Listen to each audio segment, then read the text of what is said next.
I'm going to call this meeting to order. And we'll start with the Pledge of Allegiance. I pledge allegiance to the flag of the United States of America and to the republic for which it stands, one nation, under God, indivisible, with liberty and justice for all. Roll call, please.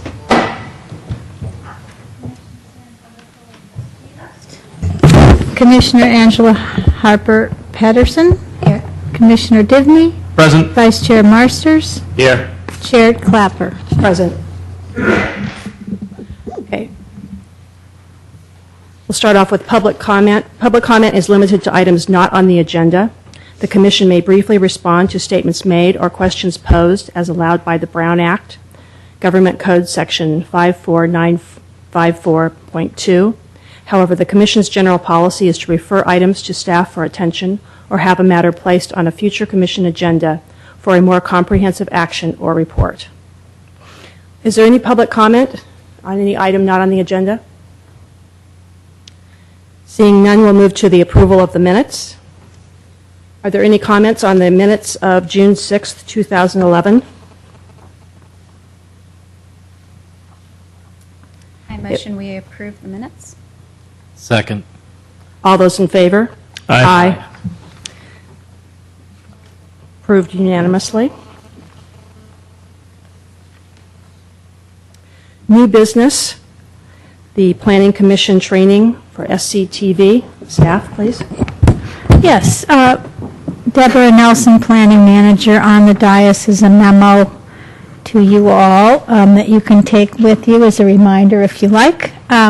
But as of tonight, we are being broadcast on SCTV Live, and the broadcast will also be available after the meetings on demand on the city's website. And there are a few protocols that you should note.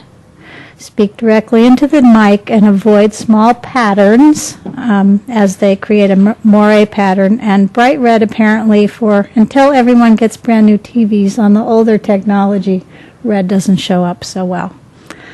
The replay of Planning Commission meetings will occur the 2 weeks between your meetings on Thursday, Friday, Saturday, and Sunday at 2 p.m. And the staff of SCTV is in the back room and available to come out should you need to holler and ask them for help. That concludes my report. Okay, thank you. Any questions from any of the commissioners? Okay, thank you. Next item under new business, Planning Commission training, Brown Act. I have a handout for everyone.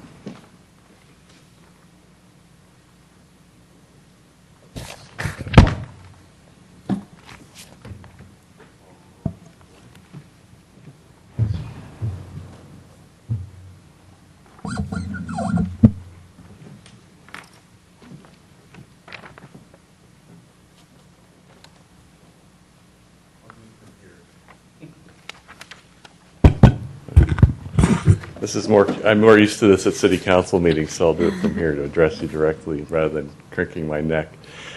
So the Brown Act, we decided a few months ago to provide the Planning Commission with an update on the Brown Act because we do have some new members, and you've probably received some training on the Brown Act, but it's good to have a reminder and have the opportunity to ask questions of me in this type of a format.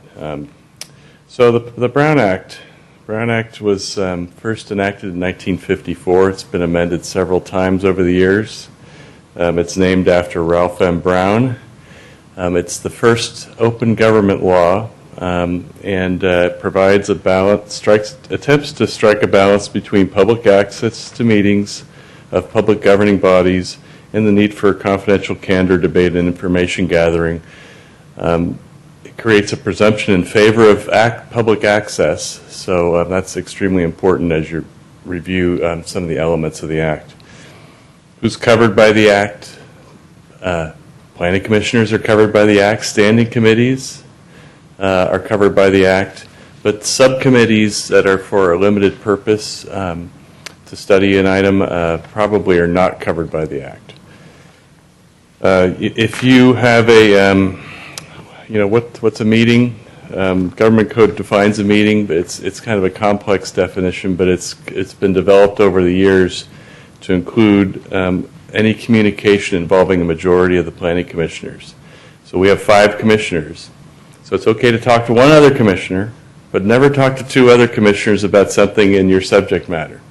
So if you see an interesting application or project going forward, and you happen to be talking with one commissioner about it, that's okay. But if you talk with another commissioner, a third commissioner, you're violating the Brown Act. If you use an intermediary to communicate with another commissioner, that could be a violation of the Brown Act. So if you talk with your spouse, and your spouse talks with that third commissioner, you could be violating the Brown Act. You really have to be careful about that. The way I remedy that is by saying, look, I'm talking with you about this, but don't talk with these other commissioners because I've already talked with this commissioner. And that can insulate you from liability because it has to be an intentional action on your part to communicate it.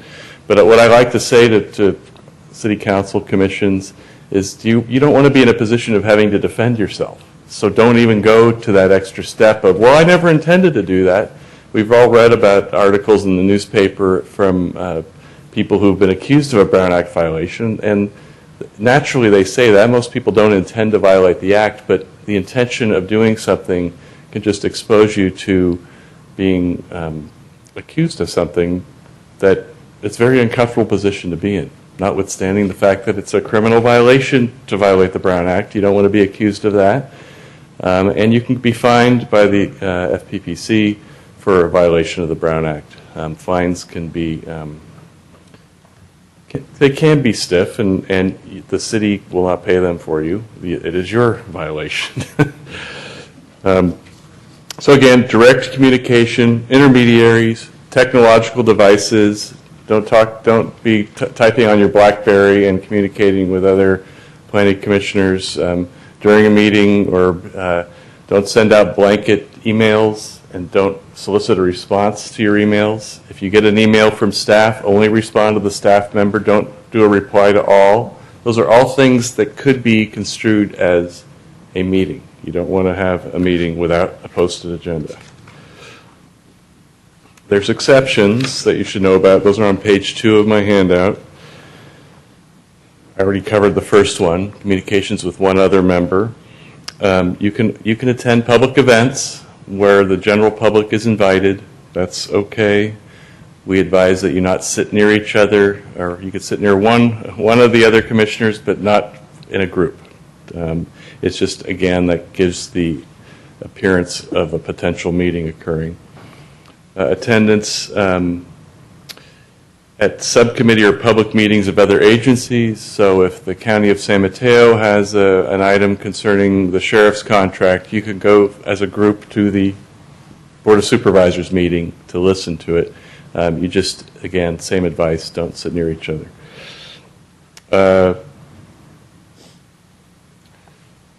You can go to a subcommittee of a, so in your case, you could go to the city council meeting to hear about an item that might be up for appeal or something. That's allowed.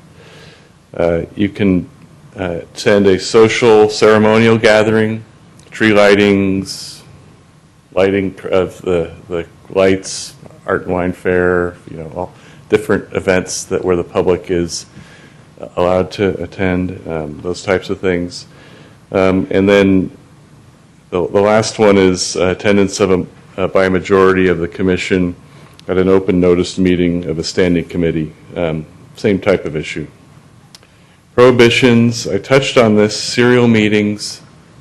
Don't have a meeting with one commissioner and then have another meeting with another commissioner. That's a serial meeting. And the use of technology obviously can make it easier to have a serial meeting.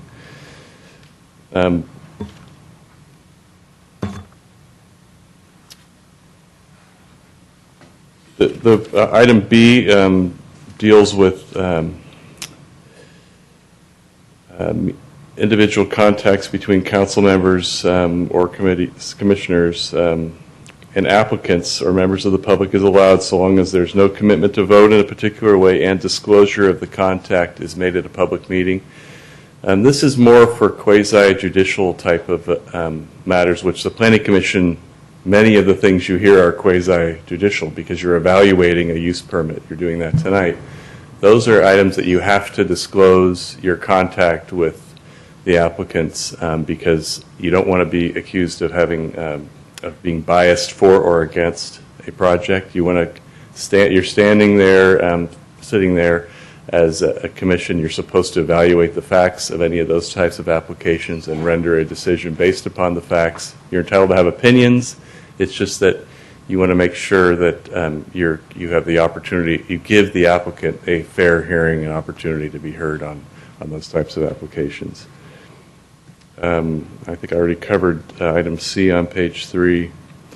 And conference calls, again, use of technology. Location of meetings.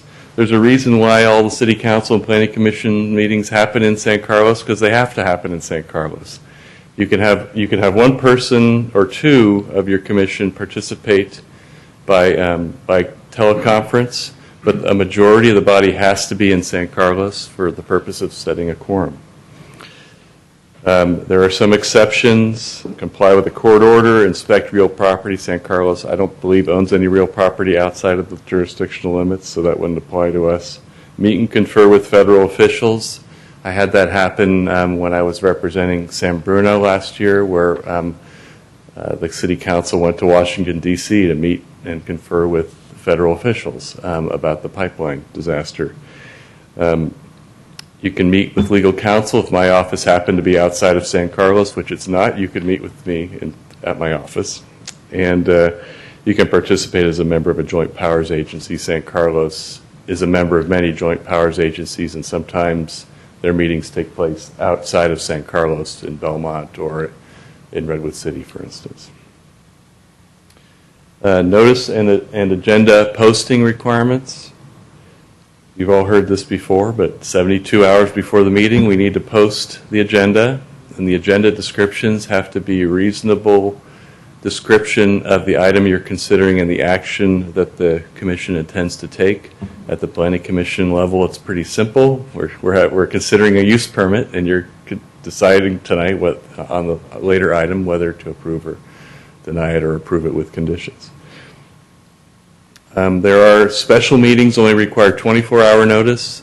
I don't think in my 15 years of advising San Carlos that we've ever had a special Planning Commission meeting, except perhaps a joint meeting with the City Council at some point. It is possible. You can have emergency meetings. Has to be you have to have a majority vote of the council, and the issue has to arise after the posting of the agenda. That does not. For an emergency meeting, you don't even need 24-hour notice. You just have to have the vote at the meeting, and then you add the item to the agenda. Let's see. Public rights. We have public comment because of the Brown Act. It's always on our agenda. We also have to have public comment on each and every agenda item. So not only is there that general public comment, which we reserve for items not on the posted agenda, that's so that all the general items of discussion and concerns of the public can happen during that particular item. But on each particular agenda item, we always ask. I think it's good practice to ask, the chair to ask, is anyone here to speak on this item? Because some people might not know our procedures, so they don't pull the slips that we have at the back of the room. People might have a disability. It might be hard for them to get the slip or fill out the slip. They might be hard of hearing, so they didn't understand the instructions. So it's always good to ask that as just a general policy. It's a good habit to be in, and then we don't have somebody standing up after you've already considered and voted on an item saying, I wanted to speak on that item. It's just a little cumbersome sometimes. We also have to provide the materials as soon as they're available to you as a commission. the staff has to provide that information to the general public. So in San Carlos, what we do is we post the agenda at the same time the packet is put online and made available at the planning department or the city clerk's office, as the case may be. Closed sessions, I'm not going to spend a lot of time on that because you'll rarely see those. On occasion, we've had a closed session when the city's been involved in litigation. That's one of the items that it's permissible to have a closed session when you have a pending litigation item. City is currently in litigation, or there's a threatened litigation when we have someone standing here and saying, I'm going to sue the city of San Carlos, and that's a threat of litigation, and I can have a closed session after someone does that. It's still governed by the posting requirements, so I wouldn't be able to do it at the same meeting, but I could call it at a future meeting if the commission or usually the city council decides they'd like to hear more about that issue. Real property negotiations in San Carlos. We've done that when we were in negotiations to purchase a few properties on the Wheeler Plaza area, and so the city council gave directions to the real property negotiator as far as terms and other things, because obviously there's a public interest in not letting that information out until an offer has been signed or that type of thing. Public security, that's pretty self-evident. Labor negotiations, again, that happens from time to time. San Carlos's different labor groups are represented by unions, and it's permissible to have a closed session to talk and instruct your labor negotiator to talk with the labor groups. Let's see, liability claims, yes, same, that's sort of a pending litigation item. Trade secrets, city could potentially have some trade secrets. Charges involving information protected by federal law, conference involving a joint powers agency, audits. And at the end of my presentation, the best for last is the penalties for violation. It could be a misdemeanor, especially if you know or have reason to know the meeting was required to be open to the public, an injunction, and potentially, this is the key one, I think, for everyone here, the potential award of attorney's fees is huge because everyone knows that attorneys are expensive, and the city will not be in a position to defend you in many of these types of allegations. Referral of a member of the legislative body to the grand jury. So again, that's more of a criminal type of a issue. And injunctions to prohibit meetings. That means the court is involved in the city's meeting process, and that's never a good thing to have a court, either federal or a state court, managing your meetings. And then the last one, declaration that the actions were void. That could happen if there was, if that person who violated the Brown Act or persons who violated the Brown Act made it so that the vote was not a majority vote for the decision. So I know I probably spoke pretty fast, but if you have any questions, I'm here to answer them tonight, or you can check with me later if you'd rather. I know I will have some questions, but I'd like to hear from the other commissioners first. Scott? Greg, I have one question to start off with. Under prohibitions, I guess under number B, the question about disclosure of contact is made in a public meeting. What type of disclosure are you talking about? If you've met with somebody multiple times, do you have to list, or do you just talk about the fact that you've met with this individual? It's going to depend on the circumstances. If it's a complex project and you've met several times, again, the key is to avoid a perception of bias so that your decision can't be overturned based on bias.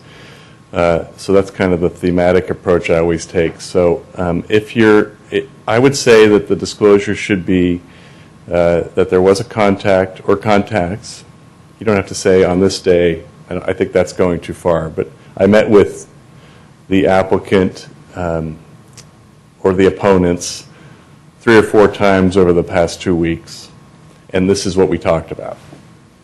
We talked about their concerns about the project. We talked about they didn't like the height of the project or whatever issues came up. And then I think it never hurts to say, and that's information that I have considered as part of this, but I'm here to hear at the public meeting. Again, that's to assure everyone that you're open to hear all the evidence before making a decision. And if you think about it this way, the public should know that, and the other commissioners should know that, so that they have basically the same information that you have.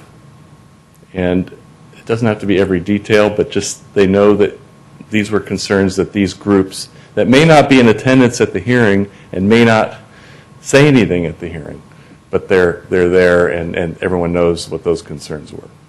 And does this go back to pre-planning commission days? So does this go back to prior to being on the planning commission for us? I think if you met with someone and it wasn't about the thing that is on your agenda, that's not something you'd have to disclose. It's the whatever's on the agenda that you discussed, that you're considering that night. Thank you. No question. Commissioner Dibny? Commissioner Harper-Pedersen? I actually don't have any specific questions, but I'm sure I will. You can call me offline if you like.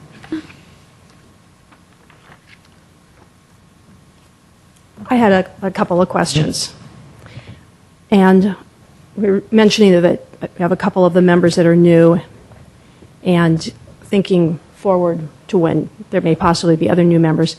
I was wondering, in what setting might it be appropriate for the commissioners to share information about their experience, knowledge, perspective, similar to the information that's provided in their applications to be on the commission? So once a commissioner has been selected, what is the most appropriate way for commission members to get to know one another? Does it need to be just the 2 people together at a time, or 3, or is it possible to do something else? What is appropriate?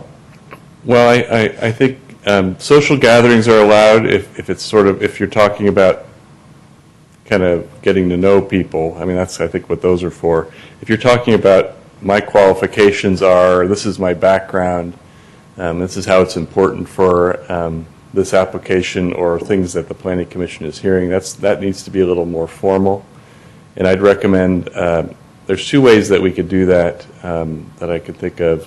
The best way probably is to, if you'd like other commissioners to know something about you or your experience, I think sending something to staff that's sort of maybe a writing or a resume or something that would outline, here's some of my background and this is some of the skills that I bring. Then it's a one-way communication, and there's no intent to create a quorum to decide something. And so I think the best way would be transmit to staff rather than directly to the commissioners, and then have staff share that information with the commission as a whole. The second way would be have what amounts to a study session, and just put it on the agenda. If you want to talk about what your different experiences are and skills that you bring because you haven't had that opportunity before, you could put it on an agenda and just have it at a meeting. Okay.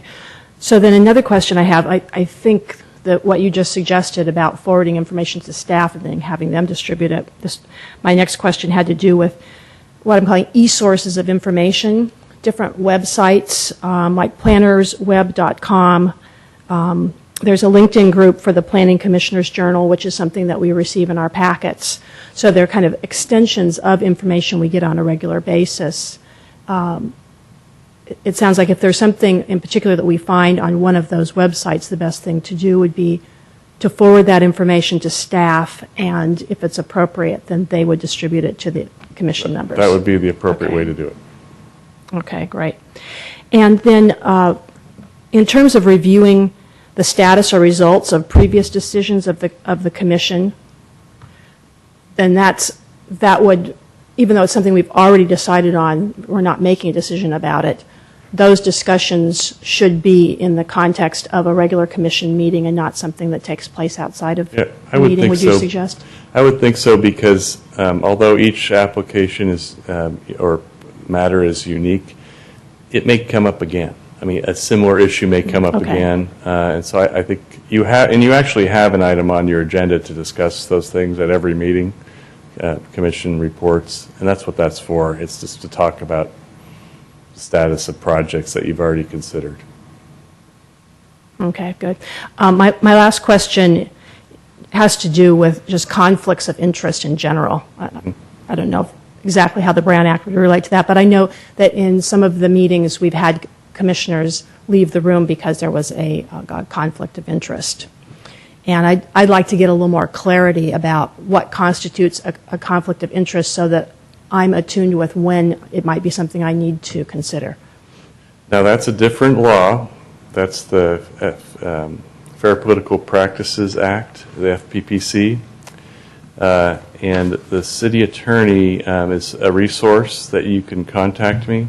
Okay. I am not the final say on FPPC decisions, however, so my opinions will not completely insulate you, but I've seen them in FPPC opinions that when someone consulted with the city attorney, the FPPC takes that into consideration, that you reached out to try and get some advice. But just the caveat is that I'm not the final say on what an FPPC violation is. Very complex area of the law, and it's a different presentation than this, but I can tell you basically, if you're within 500 feet of a project, you need to recuse yourself, and you need to step down from the dais and go outside the room. Can't even listen to what is being discussed then. Well, if there happens to be a broadcast out there, you can listen to it. I got it. But you're not allowed to participate in that decision. And so the safest and the rules say leave the room, because there's no appearance that you've participated or pressured or winked or communicated or any, all those things that in the human experience that can happen are not available to someone who's outside the room. You can be in a conflict of interest if you're more than 500 feet, but there's objective standards for that financial difference on your property. If it's I throw out a hypothetical again. If you live in a house on the hill and there's a big project that's going to block your view, but it's more than 500 feet away, we should probably talk to me, and we'll figure out the best way to approach something like that you perceive might affect the value of your property, because there's the thresholds and some cases you have to just get an appraiser. How would this project, if built, affect my property? And if you're under the threshold, then you can move forward. Or we write a letter to the FPPC and try and get a letter of opinion well in advance, because it does take a while to get those opinions. And I think I might have answered the question for you. Yes. Just one more question. The RDRC, are they subject to the Brown Act? They are, because that's a committee that is in place. It's in our municipal code, and so it's a Brown Act body. And I wanted just to touch one more thing on FPPC regulations. It's a big, broad area. There's also something called 1090. It's prohibited contracts. So although you're the planning commission, be very careful about anything that might involve your business or a contract that might involve your spouse or anything like that, because those can be considered prohibited contracts, and you cannot participate in those types of agreements. So if a spouse of yours is entering into a contract with the city, check with me, or considering it in any way, because those contracts can be void, and there's been cases where someone spent thousands and thousands of dollars providing services to a city, and the money all had to be returned to the city because it's a prohibited contract. So you got to be careful about those things. And then the other, there's other rules that I could probably do another presentation for you. But there's FPPC training you do on that too, that you have to do periodically. So some of you may not have had to do it yet. But you'll Is that find something out. we should be scheduling for a future meeting? Yeah, Then? Is that your suggestion? I would love to give you a presentation on FPPC, but it'd be very general because I'll have to tell you it is a very complex area of the law. It's much more complex than the Brown Act, and there's everything from sporting events, tickets, being taken out to dinner for the $440 annual threshold. You cannot accept gifts more than that without reporting them. Some are actually prohibited. So it's a very complex area of the law, and I'd like to make sure I can give you the concrete examples that you'd like to have. So Okay. I'd be glad to do that if you'd like to schedule it. Okay, thank you. Any follow-up questions from the commissioners? No? Okay, No. thank you. Okay, you're welcome. Did you have any other comments that you wanted to make? Okay. Didn't want- Okay. Okay, we'll move on to the public hearing. Procedure for the public hearing. Staff will present a report on the history, physical features, etc., on the application, followed with the staff's recommendations. The applicant will make a presentation. Thereafter, interested members of the community may speak on the proposal. When all interested parties have had an opportunity to be heard, the hearing will be closed, and no further discussion from the floor can be held. The commission will then consider the evidence and make its recommendation. If you challenge a public hearing item in court, you may be limited to raising only those issues you or someone else raised at the public hearing described in this notice, the public notice, or in written correspondence delivered to the city at or prior to the public hearing. Speakers should fill out a speaker's form found by the door and hand it to the recording secretary prior to addressing the commission. The speaker should come up to the microphone to speak since the meeting is being recorded. This will assist staff in preparing the minutes. The first and only item is 1580 Laurel, APNs 051 369-050, -060 and -070. Architectural review approval, conditional use permit, and lot line adjustment to facilitate construction of a new 3-story mixed-use building. Staff report, please. Good evening, Planning Commissioners. I'm Jill Lewis, and I'm presenting the staff report for the various entitlements under consideration for the proposed mixed-use building at 1580 Laurel Street. The project site is located at 1580 Laurel Street between White Oak Way to the north and Central Avenue to the south. The site consists of 3 separate parcels, each measuring 2,500 square feet. The lots each measure 25 feet wide by 100 feet deep, with the narrow dimensions fronting Laurel Street with rear access to Ortega Alley. The surrounding neighborhood is developed with commercial and mixed-use buildings with single-family residential across the alley, which front on Walnut Street. The project site is one of the few remaining undeveloped lots at the southern end of Laurel. The current zoning is C2, Central Commercial, and the general plan land use designation is mixed use, low density.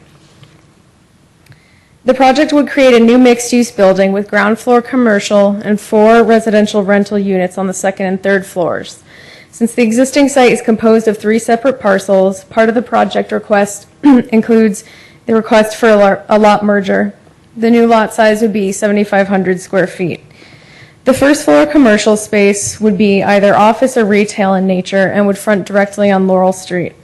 Additional ground floor space is dedicated for the lobby and elevator to the residential units above, as well as a mechanical and electrical equipment room.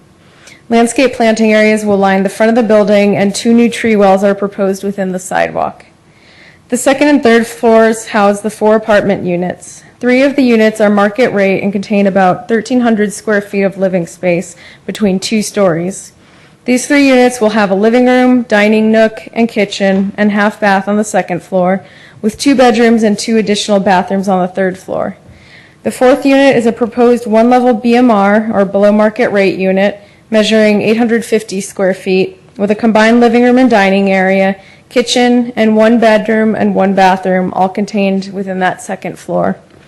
Each unit has a 150 square foot deck looking out to the front or the rear of the structure. There are 9 parking spaces proposed to the rear of the building and access through the alley. 6 of the spaces are uncovered and 3 are covered. The parking is proposed to be shared between the residential and the commercial tenants. So these are the requested entitlements in front of you tonight. It's architectural review approval for the structure itself, conditional use permit approval for allowing dwelling units above ground floor commercial, a parking exception to permit a shared parking agreement between the residential and commercial spaces, as well as a requested reduction in required on-site parking spaces, and a city-granted density bonus, the previously mentioned lot line adjustment to merge the 3 adjoining parcels, and approval of a below-market rate housing plan. This is a little difficult to see, but this is the site plan with the ground floor commercial space. You can see the 6 uncovered spaces and the 3 covered parking spaces at the rear of the structure. So the 2 new tree wells. 2nd and 3rd floor plans. You can see all 4 units on the 2nd floor. This is the BMR unit, and the other 3 market rate units extend up to the 3rd floor. The proposed structure utilizes modern elements, including metal railings and window screens, to give the building a clean and polished look. The front elevation of the ground floor is entirely transparent, with windows and doors to give the commercial space and even the lobby an active and lively appearance. The 2nd floor features 2 decks with metal cable railing for each of the dwelling units on both the front and rear elevations, and window screens at the 2nd floor level of the apartment lobby.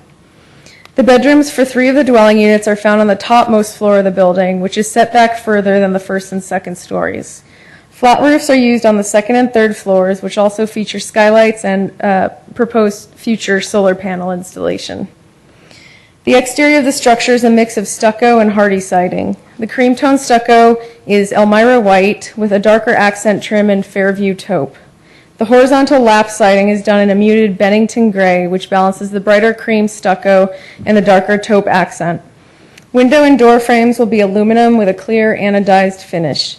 The railings and window screens will be powder-coated steel frames with vinyl-coated guardrails. The applicant has also proposed 5 at-grade planters to add visual interest to the ground floor. And as I mentioned previously, 2 new tree wells are proposed within the existing sidewalk along Laurel Street. So these 2 are new. This table shows the compliance with the C2 Central Commercial District zoning standards. As you can see, the 33 feet is well below the 50-foot maximum. The FAR is a maximum of 1.0, and I'll get into further discussion of that in a little bit. Open space, each unit meets the required 150 square feet, and all of the required setbacks are met. So these are the architectural review findings. The proposal is consistent with Chapter 18.48 of the San Carlos Municipal Code and with General Plan Land Use Policies 8.1, 8.2, 8.5, 8.10, 8.11, and 8.20, which were detailed in your staff report. The design of the proposal is compatible with its environment with respect to use, forms, materials, colors, setbacks, location, height, and design. So now we'll move into the conditional use permit requests. The project site, as mentioned, has a general plan land use designation of mixed use low density. So the proposal to include residential units above is consistent with this designation. This designation allows densities of 10 to 20 units per acre. And with a lot size of 7,500 square feet, the density would be limited to no more than 3 dwelling units. The project would be exempt from providing a below market rate unit, but would be subject to instead paying the affordable housing impact fee.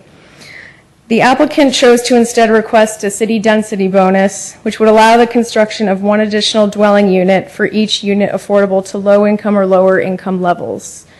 The 4 units proposed include one one-bedroom below-market rate unit dedicated to a low-income level.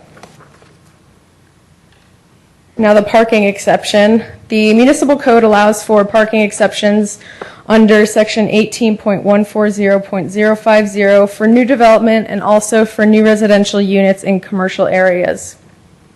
The proposed new mixed-use building can also employ a shared parking agreement deeding the use of 3 of the uncovered residential spaces to commercial use during the traditional business hours when parking is at a premium. After factoring in the shared parking agreement, the applicant also requests a parking exception for a total of 2 net spaces.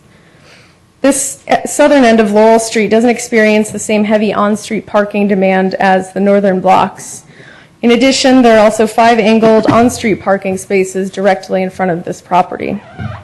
And further, the size of this site makes it difficult to maximize the development potential without requesting a parking exception. So these are the findings associated with a conditional use permit. As previously mentioned, the proposal is consistent with the development standards of the C2 district, and it is also consistent with the additional general land use policies 1.13, 1.14, and 2.9, which pertain to flexibility and provision of parking.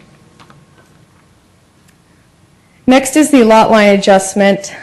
Pretty straightforward. As you may remember from other meetings, the Planning Commission must approve a proposed lot line adjustment between 3 or 4 lots. And I already described all the parcels. The interior lot lines would be merged to create a 75-foot wide by 100-foot deep parcel. The below market rate housing plan, it includes 3 new market rate residential units and 1 proposed below market rate unit, which will be rented at a low income affordability level. The applicant has also proposed to take advantage of several city incentives for below market rate units, including the city density bonus, as I previously mentioned, the modified development standard calculations, and flexible parking standards. The modified development standard calculation, the applicant has requested that the below market rate unit be exempt from the floor area. So as you can see in the calculations above, if we were to include that BMR unit, it would push the floor area ratio to be, I believe it was 1.09. But by asking to take advantage of this modified development standard calculation, we subtract the total square footage of the BMR unit from the overall floor area, which gives you a total FAR of 0.98, which is just under the maximum 1.0. The flexible parking standards, the applicant has also proposed to have 1 uncovered parking space dedicated specifically to the BMR unit instead of providing the 1 covered and 1 uncovered space as required for a 1-bedroom apartment unit. Between the writing of the staff report and tonight's meeting, staff did receive 1 phone call from a property owner at 1559 Walnut who was opposed to the project due to anticipated excuse me, noise and traffic impacts as well as the proposed use. But this would be staff's recommendation before you tonight to approve the project. And this is the long, detailed, formal motion, should you choose to make it. And with that, I can answer any questions you might have for staff, and the applicant and his team are also here as well. Are there any questions for staff at this point? I have a Commissioner Harper-Pedersen? Thank you. please. And forgive me, Jill, if this is more appropriate for the developer or for you. I have a question. I noticed that in the conditional use permit, the way it's written, and also the proposal from the developer, the BMR parking is uncovered, but the conditional use permit requires covered parking for disability if needed. It would seem, based on the design of the 4 units, that would be the only unit a disabled person would be able to use. It's the only 1-story, 1-level unit. So I guess I'm wondering how that would be reconciled if indeed somebody with a disability wanted to rent that property. and there's a requirement clearly that they have covered parking for their accessible van. How would that be reconciled? Excuse me. I think what you're referring to is a building department requirement. So I'm not sure if they would then sort of ask that, in the parking agreement that would be recorded, Okay. that, one of the market rate units instead have that dedicated uncovered spot. Switch it through. Okay. Let's see. What I also noticed. I think parking would probably be one of my bigger challenges, and I noticed in the CUP that it says that the Planning Commission would have recourse if at a later date we find that that there are parking and traffic and circulation issues. However, my concern would be that once the project is built, what exactly would we do about it? It doesn't seem like there would be much recourse that we could take. We could remove the conditional use permit, but then we'd have an empty building with no use. So I'm wondering what has typically been done in cases like that where there has been conditional use permit problems around parking and traffic and circulation after a project's been built. I don't know of any specific instances, but I do know it's a fairly standard condition we attach to all of our projects that involve a conditional approval. Okay. So if in 5-6 years we think that we notice a big increase in traffic and parking around that area, what recourse would we really have once the project's built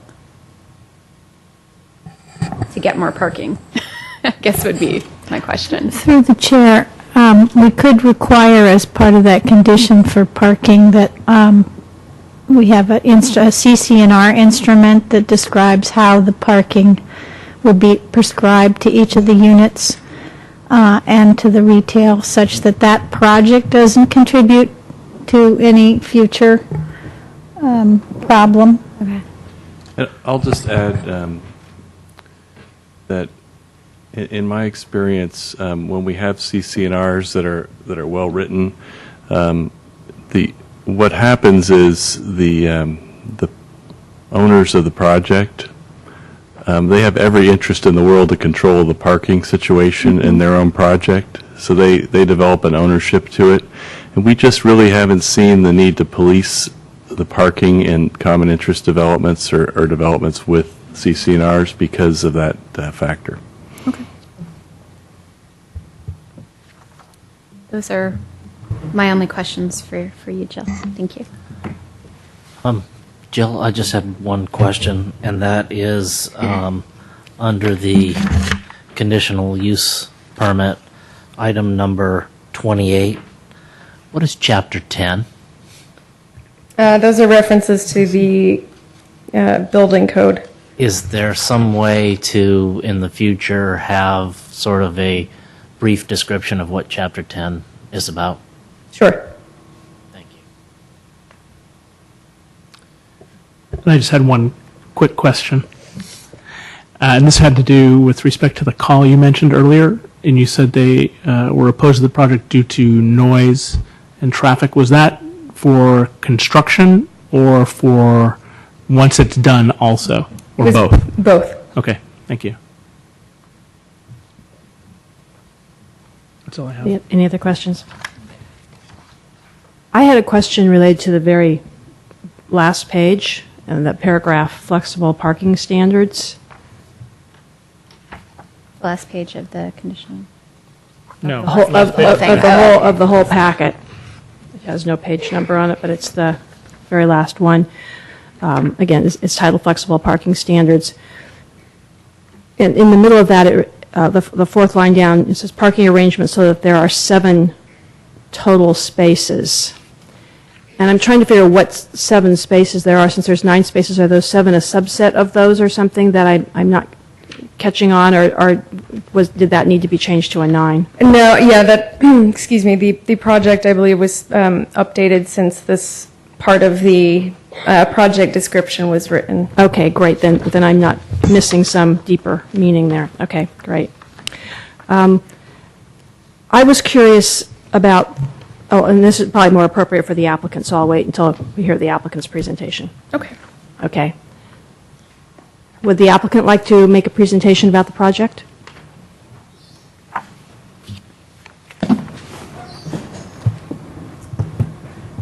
Good evening, Tom Carey, 2920 Woodside Road, Woodside, California. I'd like to thank staff for all their hard work and guidance in this project, and the commissioners for meeting tonight to consider this new mixed-use building. The particular owners are the Isabella Trust, Robert E. Carey and Helen J. Carey, who happen to be my parents. We've owned the property for 40-plus years, and we have 3 individual lots, and we thought instead of constructing 1, 2, or 3 buildings, was to combine these and put one nice-looking building, which I think my architect, Steve Kellen, will describe. I myself had my office at 790 Laurel Street for 15 years, lived in this city for 15 years. My kids graduated from St. Charles, and they attended Hillers School. So I'm not an out-of-town owner. I'm local. I don't live here right now. I'm next door in Emerald Hills, but I love this city, and I visit it quite often. The particular project, I'm going to be one of the tenants in the commercial space. I'll be probably taking I don't know how many square feet, but I'm a light user. I'm in the office maybe 2-3 days a week, and mostly I do most of my work looking at sites, and I do come in the office, but it's 2 or 3 hours. And I hope to mix the commercial space with tenants like myself. Not too many more, but this particular building is not a speculative building. It's an investment building for the family, and it's going to be, you could say, I guess I am a son, but I won't be an owner, but I will be on the site and making good use that this building is kept up to date. And I'll have Mr. Kellen, he'll describe the building in detail and what goes on. Thank you.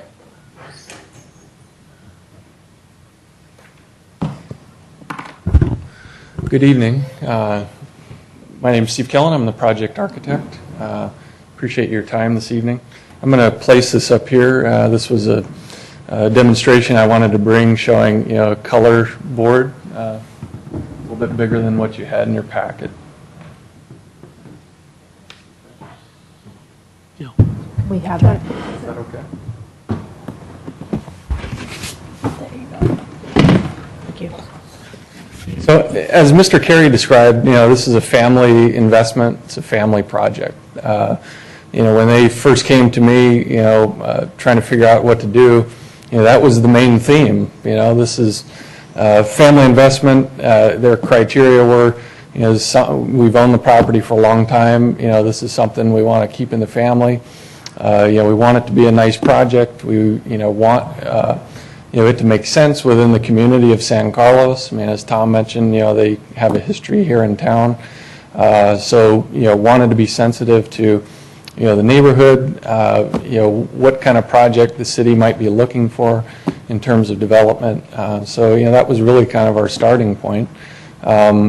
It's been a vacant lot. It's 3 individual units, so we're, requesting the lot line adjustment to make it 1 lot, which I think in terms of development along the street, makes a lot of sense to, create a cohesive kind of streetscape versus, 3 individual, type projects that, could have been developed versus the one. When we first started the design of the project, because the family was really interested in, making something work for the city, we did work with staff initially. So we came up with some concepts about, what could be the mix, for this mixed-use project. What size commercial? How many units can we do? Obviously, the zoning code dictates some of that. But there were some, parameters, we looked at. So very early on, we dealt in a schematic phase with staff. And, I really appreciate their help. But I think, that was, really important for us developing, where we've come today, because I feel like it is a sensitive project, to the specific site. So the challenge in developing this is that, you're in the C2 district, you have, essentially a 3-story building on the north side, the white stucco building there, in the picture. On the, southern side, you have, a single-story, older building. And then in the rear, we have single-family residential. So not only is it a challenge, I think, from a facade standpoint in developing the massing, but also being sensitive to the residential district. So as we looked at developing this, I think that was the key in terms of massing. How do we step back from the front street facade? Height was another concern, as staff noted. 50 feet is the height limit for this particular parcel. We're proposing a 33-foot tall building. So trying to be sensitive to a lot of the existing buildings, not maximize it. We're trying to do a sensitive type project. In the rear, kind of the main site concerns were, how do we deal with the setback with the single-family residential, and obviously the parking? How can we accommodate this site? As staff mentioned, it's a very difficult site to develop because you have to request a parking exception, essentially to be able to maximize, I think, the value of developing the lot. So, the concept for the parking is really is different than the other models that you see along the street. We recognized very early on that, the alleyway behind this site, had issues with parking. We could see it, in the existing, parking that was there. We learned from talking to neighbors that, this was an issue. Our proposal is different in that we try to bring the cars, onto the site. And we felt like this was going to be a better, design solution than, say, a tandem, parking arrangement or other elements that would have been immediately onto, that alleyway. So, that always creates a conflict in terms of, parking, who's in a garage, who might be behind them, as well as, proximity to the single-family residential. If we can get, the cars onto the site, we allow maneuverability, we allow for some landscape, we allow it to be softened, and we solve the parking that way. So the site in general, we're proposing a modest commercial space. It's 2,100 square feet, as Mr. Carey mentioned. He's going to be one of the tenants. So again, along with the family theme, he's going to be there. This is, family owned. He'll be on site. That's important to them. So he will be one tenant, 2, max 3 tenants probably in that commercial space. That has the frontage, on Laurel Street. We've tried to set that back. We have, glass as an architectural element, but we're also softening that with some planters to provide, a little bit of green space, as well as the 2 tree wells to continue some of the theme that, happened with the newer building down on the corner and some other existing, street trees. So, we feel like that'll be an enhancement. We placed the apartment, lobby on the south side. Again, as I described the street facade massing, we felt like that made sense so that, we had a lower, portion on that side that related better to, the existing single-story building. So from there, it's a 2-story lobby. There's an elevator and stair that goes up to, the apartment entry, which is on the 2nd floor. The other design element, we thought about with the apartments was that I think the Carey family is looking for an appeal to, more of a professional, kind of clientele for, as far as renters for these apartments. So, they're a little bit larger, the 2-bedroom, 2-bath, allows for, that type of use. The other design component was that we felt like if we designed them, as 2-story units, it also helped reduce the massing. Made them a little, feel like a little bit nicer unit versus, that entire square footage on one floor.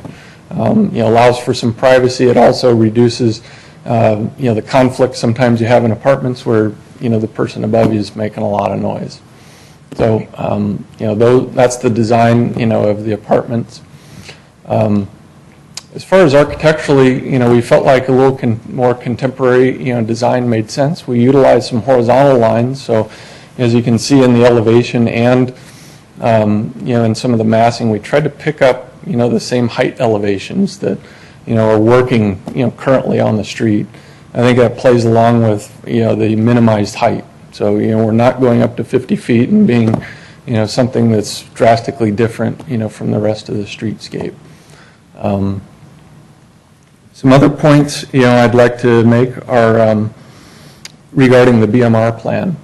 As staff outlined, we are, requesting an additional living unit, on this site. So in our BMR plan, we outline the conditions of that.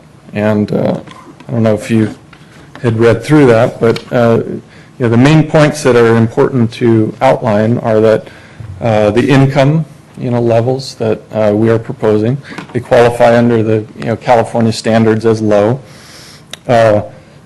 We will have a recorded, agreement for this below market rate unit, which will, be with the property. And also there's a condition for, the preference with staff recommendation for, San Carlos residents. So, there's a community aspect to that goes along with, the below market rate unit. With the BMR, we are requesting the incentives, that staff outline, and we felt like those were not only encouraged in the ordinance, but we felt like they were consistent with, this specific development.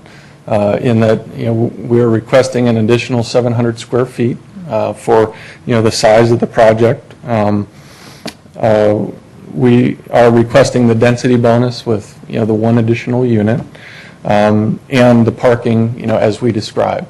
That, because of, as I mentioned earlier, the difficulty in developing a site like this to its fullest potential, we felt like a shared parking arrangement, was going to be successful, along with the parking design that I described and how we want to bring, the cars onto, the site.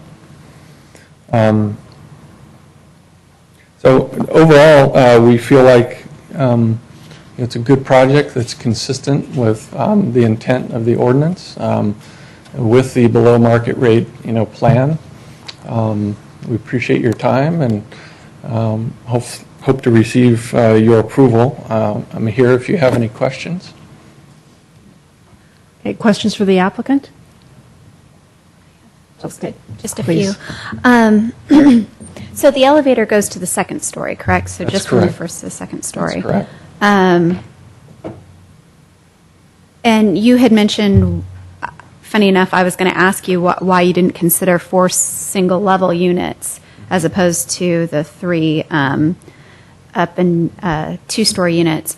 I guess I'm a little concerned that would leave out seniors, disabled persons, or lazy persons who don't like using stairs.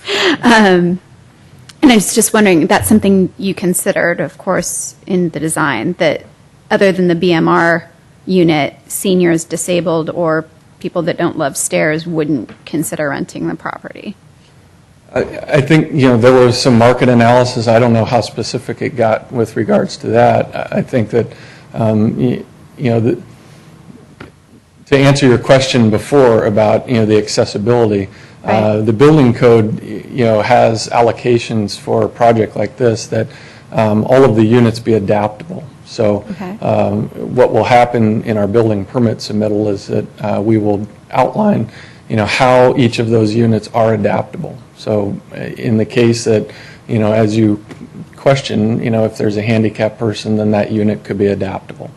So a lot of those are, on an as-needed basis, depending on who might, rent any one of the apartments. Okay. I guess, let's see.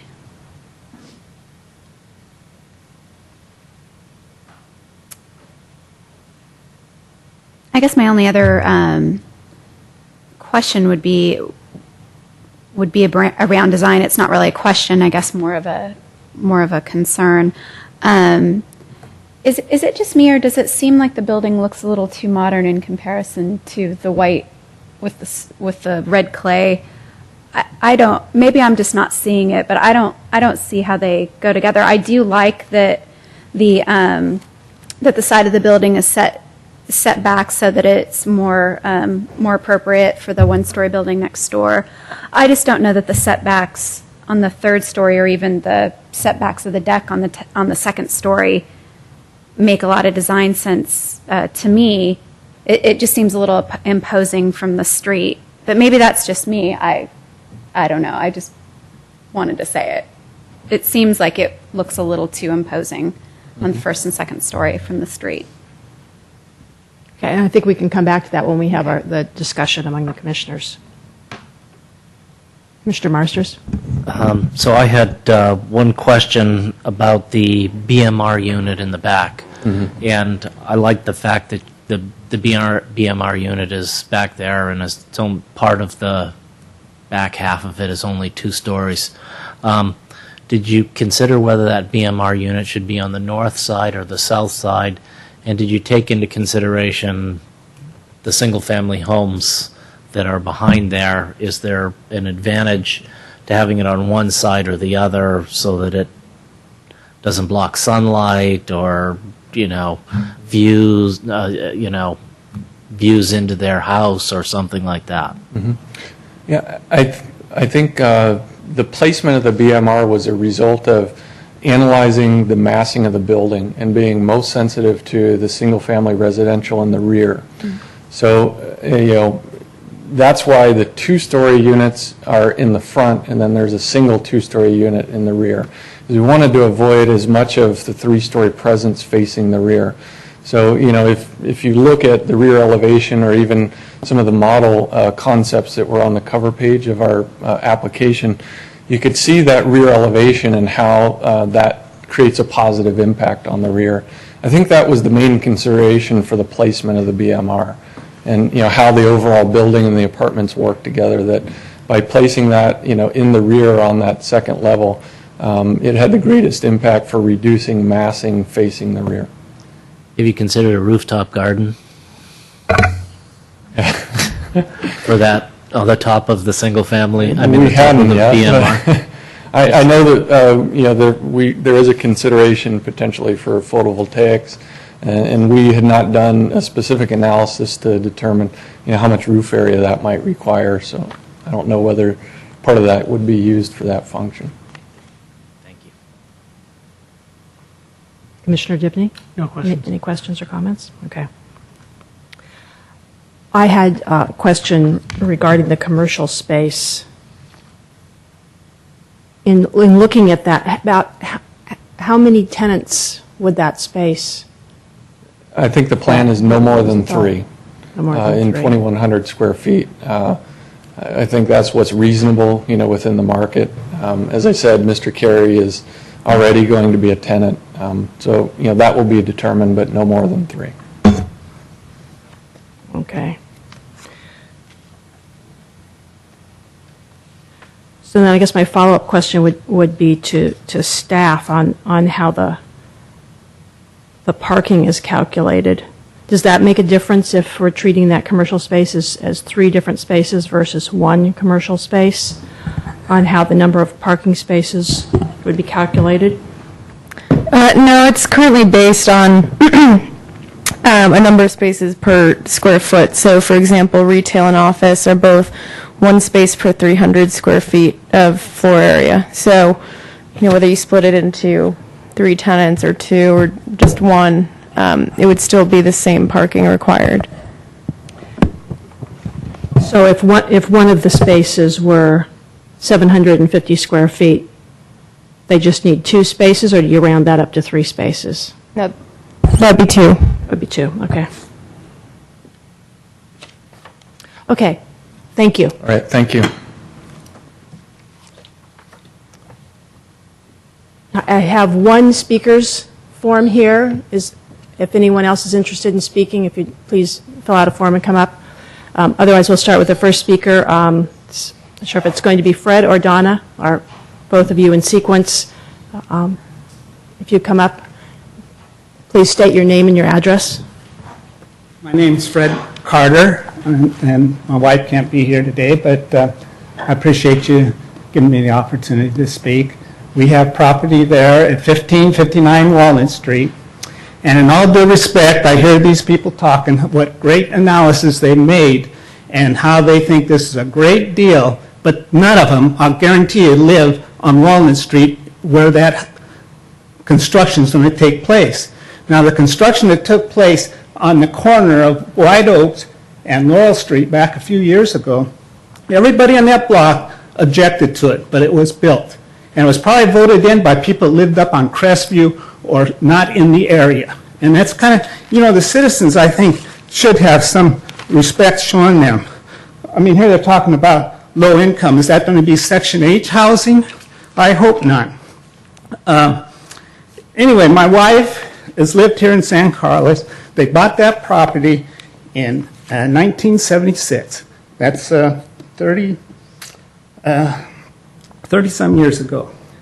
They've lived here, they raised their children here, they supported the schools, they supported the city, they've been on the tax rolls all these years. These other people come and they want to, look at, you got the old Ford Motor building up there, build your Monmouth Tower Babel there. Nobody's going to object. But there, now, just in the past year or two, in Redwood City, they wanted to build a high-rise building by this office building, and the owner objected because it was cutting out his lights, his skylight, and they didn't let him build it.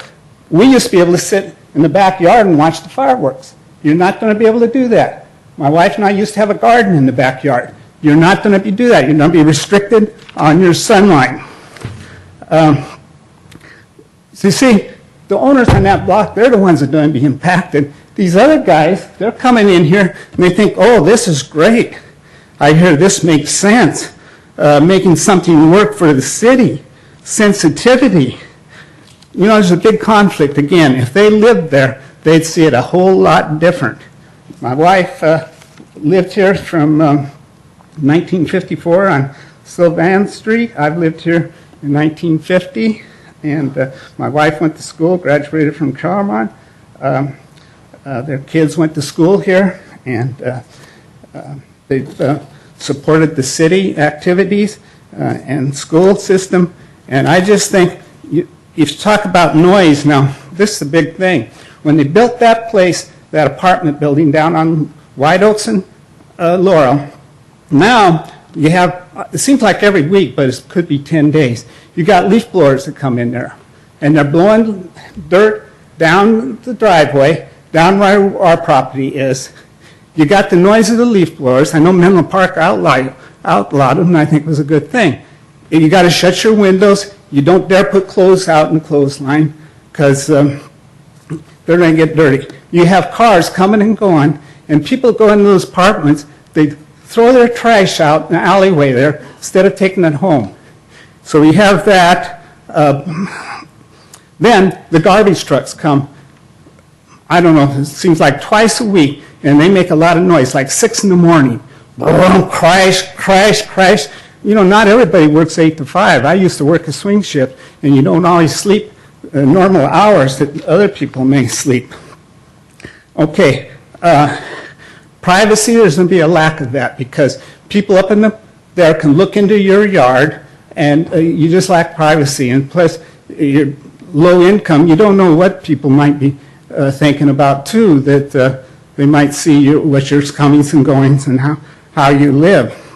So there could be a possibility of crime activity, breaking into houses. The new construction that was just about done, the new construction there on that building shook our house when they're pile driving the things in there. The wallpaper wrinkled, got a crack in the foundation. That property in that area, I was told, is built on a fill. You have to have a sump pump under your house because wintertime it fills up with water. So again, I appreciate you listening to me. The homeowners will be impacted there because already there's an overflow of traffic. You can't park in front of your house because the cars are coming from, because of the parking restrictions, but also because of the other buildings there, the apartments. I mean, most apartments, people have 2 or so cars. So, and then let's say somebody lives there and they have a motorcycle. One of those motorcycles you can hear for 4 blocks away. So they're going to be there and starting up their motorcycle. I mean, you're going to have noise, you're going to have pollution. So thanks for listening to my spiel. That's the way I feel about it. Right. Thank you. Are there any other speakers? Okay, thank you. Are we ready to move for the public hearing? Motion to close the public hearing. Second. All those in favor? Aye. Aye. Public hearing is now closed. Are there any points that we would like the staff to address at this point before we begin our own discussion? Any questions Did any of you have for staff follow-up? Okay. So should we kind of see where everyone stands on their level of comfort with the findings in the staff report? I guess I could go since I've been going this whole time. I think the findings are consistent. I just don't love the way the building looks, the way I see it, and maybe I'm not envisioning it correctly. I do appreciate that they took into account a little bit of a setback, particularly on the third story, and I know, of course, that's a requirement of ours, but it seems a little imposing from the street. Even though that is consistent with South Laurel, I don't know that I love it or what I would suggest. I guess my suggestion would probably be to set back even further or to do some design elements that make it a little less imposing from the street view of Laurel. My other concern is parking in the future, not so much now, because I think that the shared parking is, again, consistent. And I think given the peak hours of parking, that would probably work well. And I do appreciate that they have the parking in on the property. I think that will help. I guess my concern is just several years down the road, with a reduction of parking spaces, what would be an issue, particularly because they're 2-bedroom, 2-bath units. That generally would mean that those people would have 2 cars. So that's just something I'm thinking about. And then again, just not that everything has to be accessible to seniors or people that don't like stairs. It just seems like that would cut out a potential rental group, but as long as they're okay with it, I'm certainly okay with it. Those are my only thoughts. But I'm leaning towards approval. I'm just would love to see something a little bit different in the design aesthetic. And in reference to Mr. Carter's comments, I can certainly see any development being of concern to the neighbors, but I don't think we can leave it as an empty lot for the next 20 years either. But I would encourage the builder to look at any other mitigations that can be made, particularly as it impacts sunlight on their backyard. I can see that being a real challenge for any property owner immediately behind the building. That's all I have to say. Thank you. Commissioner Marsters? Let's see. I really like the inclusion of the BMR unit. I think that is exactly when we wrote the BMR ordinance, that's exactly what it was meant to do. I don't really have a problem with the design look. I think that it's sort of similar to the Laurel Oaks project that's just on the other end of the block. So I don't really see the design as being a huge problem. There are a few buildings in between that are a little different style. One thing that I would like to talk about is adding a standard condition in for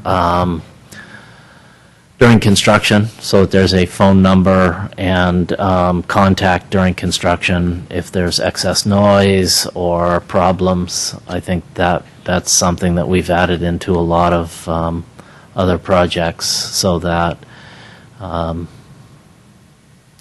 we can talk about that. As far as sunlight, I'm not sure that the direction of the sun over there is going to have any effect on his backyard. So I don't think sunlight is a big issue. I think we have a general issue with garbage trucks that I think we can talk about at a future meeting. I can make all the findings. I'd like to add one condition for the contact. Okay. Commissioner Divney? Okay, I think I'm pretty much on the same page. I have a couple questions for staff in light of some of the comments Was there a daylight plane study done, or was one required? It was not required. Okay, and none was done. Okay. And then with respect to the parking, I share some of the same concerns. People drive cars. It's just the way it is. Could you go over some of the rationale regarding the timing between commercial, residential, how those kind of blend, and how we can address that in that shared parking agreement? I think the thought was that for the residential units, likely that the inhabitants would be working during the daytime, so perhaps wouldn't need two spaces. For the 3 market rate units, it was the 2 spaces, one covered, one uncovered. So I think the thought was that even if, one person in the house works, the other stays home, they would still have those 3 spaces, one for each of the market rate units, where the, those cars could stay there, whereas the uncovered would be the ones dedicated to be shared with the commercial spaces, which, I think the rationale was that the commercial spaces would not be used in the overnight hours, and would, generally be most used from, the hours of 9 to 5 or 8 to 4 and 10 to 6. Okay. And then with respect to the uncovered BMR spot, that's also falling into the retail/office day use? Or is that in a separate category? That is separate. That would be specifically deeded to the BMR unit. Not Deeded or just in the parking agreement? just in the parking agreement, Okay. sorry. Okay. Okay, very good. And I could probably support Commissioner Marster's addition of the phone number condition that we've done in other projects like the ones on Madera. And then with respect to the draft CCC number 6, does that section 18.204030, does that actually delineate you, Mr. City Attorney, reviewing that prior to final? Boy, Is that already baked into it is my question. I'm not sure as we speak here if it does, but the condition probably specifies. It does not echo what we have on condition 10, which is recorded in a form satisfactory to the city attorney. Well, I would be the person who would make sure it conforms with the code. The code? Okay, so you're comfortable with it. That's really all. Okay. And then with respect to that condition and number 10, we just say prior to final. Are we referencing COO? Are we referencing, what are we referencing? It would be final inspection by the building department. Okay. Do you think we ought to clarify that? That's probably a colloquial term, but I think Yeah, it is. I think we could say final inspection by building department there. Okay. For both of those conditions. Right. I'm good with that. Okay, and I can make the findings. Okay, thank you.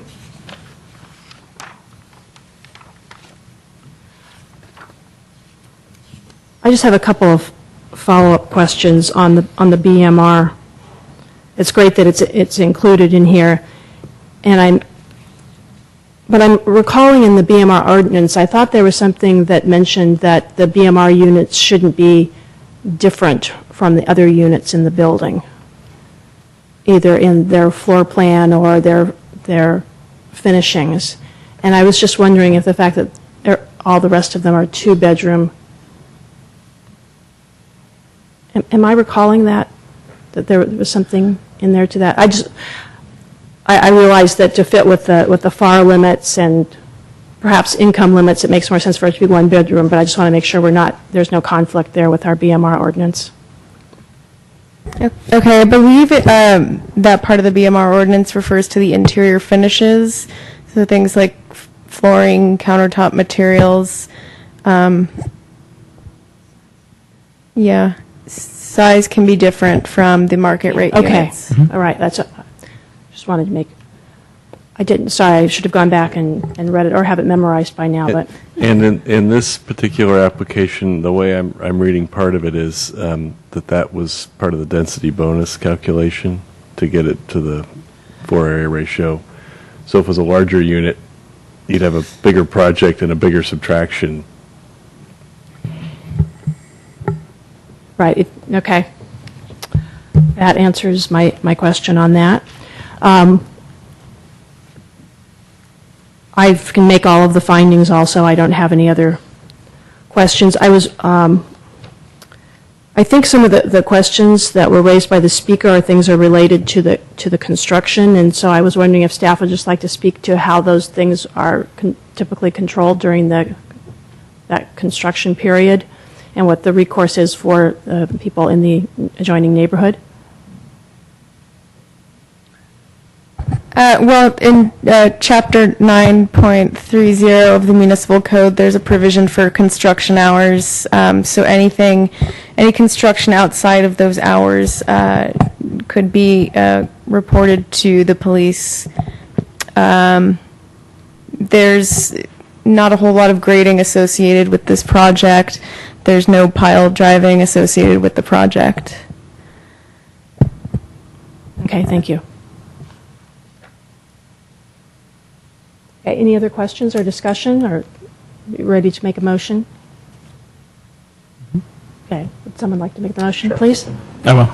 I move that the Planning Commission approve the request for architectural review approval, conditional use permit approval to allow dwelling units above ground commercial, ground floor commercial, a parking exception to permit a shared parking agreement between the residential and commercial spaces, and to allow a reduction in required on-site parking spaces, and a density bonus, lot line adjustment to merge 3 adjoining parcels, and approval of a below-market rate housing plan for the proposed 3-story mixed-use project at 1580 Laurel Street, APNs 051-369-050-060 and -070, based on the findings and for the reasons incorporated in the staff report and the minor changes we made to the CCC, including the addition of language in 6 and 10 and an additional condition, number to be determined, regarding a on-site contact number during construction. Second. All those in favor? Aye. Passes unanimously. There's a 10-day right of appeal.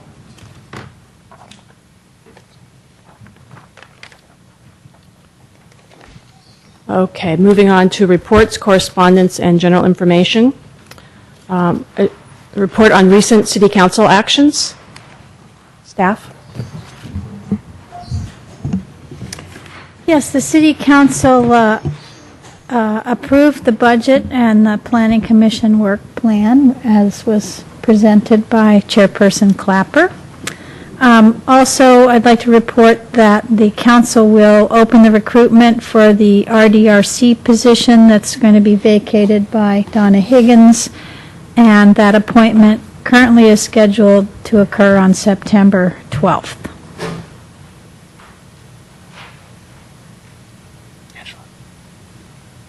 Okay. Oh, of course. All right. Planning Commission comments or reports? I just wanted to say that I've been contacted by many residents on the east side about the In-N-Out Burger and the sign and the noise. And so I just wanted to let everybody be aware that a lot of them have stopped me or called me or anything. They're not very happy about that situation, and I know they're talking with both staff and In-N-Out Burger executives to see if there's some way that can be addressed. And what are their specific concerns? The ones that I've heard, are the noise from the trucks loading and unloading. Is it the noise relative to the hour? To the that they're hour, there? yes. It's not necessarily that the noise wouldn't be appropriate at 7 in the morning, but at 4 in the morning, the lift gate going up and down is awakening many of them. The other concern is the light and the fact that the light shines into their neighborhood and into their backyards and into their houses. And so they're looking for ways to work with both the city and In-N-Out Burger to address that. As you've probably seen in the news articles and everything that they have been. Yes, but I appreciate hearing it from what you're exactly hearing instead of something that's been Yes. generalized. Thank you. I'm just curious, is that not something that anybody thought about before, that might be an issue before Yes. we built said In-N-Out It was Burger? actually brought up by Okay. Chair Clapper. Okay. That That this might be a the challenge. lighting was an issue. That was just curiosity on my part. Thank you. Yes. And I believe the conditional use permit addressed several of those things. Yes. Didn't it? And that's what they're going back and asking about. Is that a correct Yes. summary from what you heard? Okay. Commissioner Givney, anything to report? Commissioner Harper Pedersen? No, nothing to report. Okay. I'm just wondering, once the new member of the RDRC is selected, if you have a Brown Act presentation for the RDRC members, if that would be appropriate. I know it's a smaller group, but I think it's just as important, and I think there may be not the same level of clarity about some of the things that you brought up, and I thought that was very helpful for us to hear today. Yeah, especially the quorum issue, because the RDRC can't talk with another member of the RDRC outside of the meeting. Chair Clapper? Yes. Could we also request an FPPC presentation? Yes, that was the next thing I was going to ask for also, that we have that put on a future agenda where it will not take it, into the following day. So, in other words, a short agenda. An Unless there's some reason for which. overview of the highlights of Yes, that type would of be great. presentation, rather than a treatise, because there are thousands of cases and opinions. Something would give us enough information to know that we should be asking more questions and getting that wonderful detailed Well, view of it later. I want to give you the tools to spot issues when they come up, and that'd be the goal of the presentation. That would be great. I was wondering, as part of the binder that I got when I first started on the commission, there were things like a contact list with names and phone numbers and things like that. And I'm guessing maybe you got a more updated version when you received your notebook. I'm just wondering if all of the commission members could get an updated version, or if we all should deal with the old version that we used, and we're not allowed to contact the new people. No, just kidding. But Contact numbers for like for the other, commission members? the other commissions, city council, Oh, we sure. had several Yes, pages that were in yes, little yes, plastic yes. page protectors, and Yes. that's something I would be interested in. I don't know if other members of the commission would also be interested in having that, given that we should only use it as we have been previously directed in this meeting relative to the Brown Act. And that I wanted to ask the other commission members if they were interested perhaps in future meetings hearing about status or follow-up on some of the projects that we have approved in the past, whether they're currently ongoing or they've been completed. For example, the In-N-Out Burger thing is maybe something we will be hearing more about, but maybe there's some other projects like 665 Prospect. It was completed. Thank you for that report, Commissioner Divney. I would like to permanently put Commissioner Divney on the agenda for reports so that we can assign him a project. Every month, would you like to report on that project being completed? Let me take care of August now. 1001 Laurel is complete. Excellent. So anyway, just for general discussion, I just wanted to find out if anyone on the commission was interested, and if there were particular projects they were interested in, and if I would totally bore you if I were to suggest some projects that I might like to hear some follow-up about in the future. What I what is- would be interested, but also because I had no say in anything prior to a couple of months ago. Even though I'm aware, of course, of projects, I'd be interested in hearing updates. You just want to get out of here. No, I'm just kidding. I think it would be more useful to hear about projects that are in the queue and less about Okay. completed projects, unless there happens to be an issue of some sort. Or perhaps a particular lesson learned that could be applicable for other projects, given that there are common threads to be pulled on for the future. To me, that would be the threshold. Exactly. That's fair. So here's an example. The cell phone antenna that's going in, the faux tree that's going in up on the 260? hill, yes. Then I don't think that's still on appeal. it is still on appeal. Yes. Okay, that's, Pending our finalized minutes, right? Right. You said a fake tree, though. Were you speaking towards the Heather Drive? the Heather, yes. Oh. Yeah. Those are two separate ones. I believe that one's come in on a building permit because the appeal was denied. Okay. I was just curious. Okay, so we'll just kind of wing that as people have interest in things that are either coming up or have happened. Does that sound fine?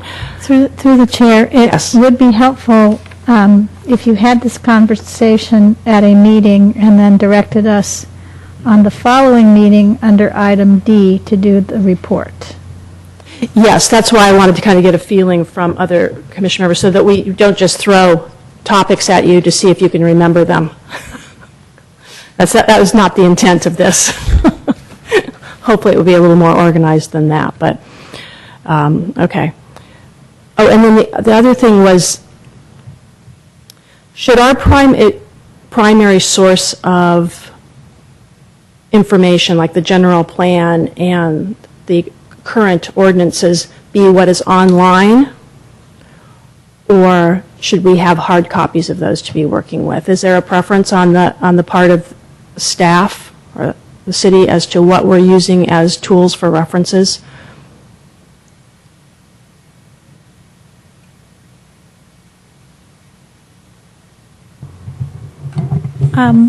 Through the chair, I think we have provided everybody, but we'll look to make sure, because you've adopted a couple new ordinances in the last year or so. But I think everybody has the most current and paper copy.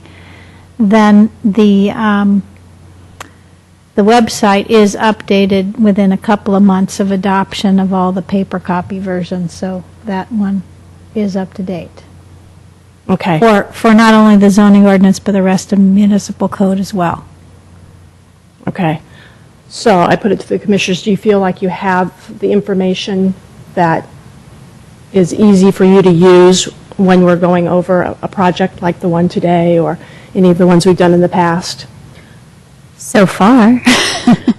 Okay, Yeah. I just want to make sure everyone felt like they had the right tools and they knew what the resources were. And I know my copy of the general plan is the old one. I mean, it's not the old one, it's the one before it was finally approved. So it has lots of little notes and stuff like that, which works fine for me just to look at, but then I always go online to see what the final version looked like. But I don't have not that I need more paper in my house related to this, but I just wanted to find out if there was a preference as to what we were working with.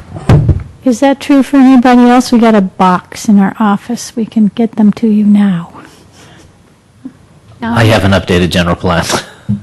I'm good. Mine is right here. So. I assumed you had the most recent Yes. version. Okay. All right, then perhaps this is my own personal thing that, no, that's fine. I I wanted to make sure I was not using incorrect information.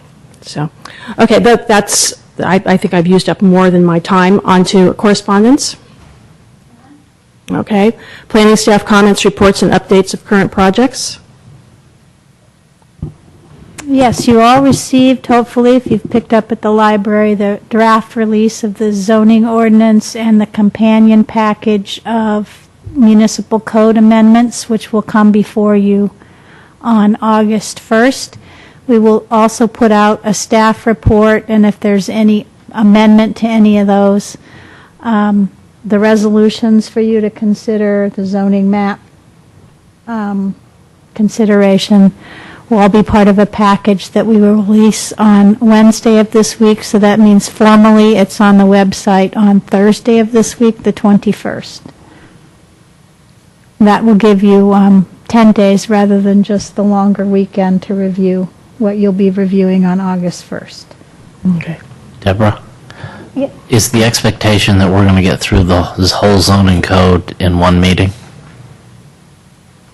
The city council agenda for the zoning ordinance will be September 12th and September 26th. So if you need time in the interim between when we need to kind of start looking at, well, you can take as long as you want, actually. Okay. You could, I just wanted could to know continue if, to another if meeting. our expectation was it was going to be one meeting or probably more than one. We will prepare all the documentation that you could consider it in one meeting. It'll be a staff presentation and a presentation by the consultant team. But it's really up to you as a group. Thank you.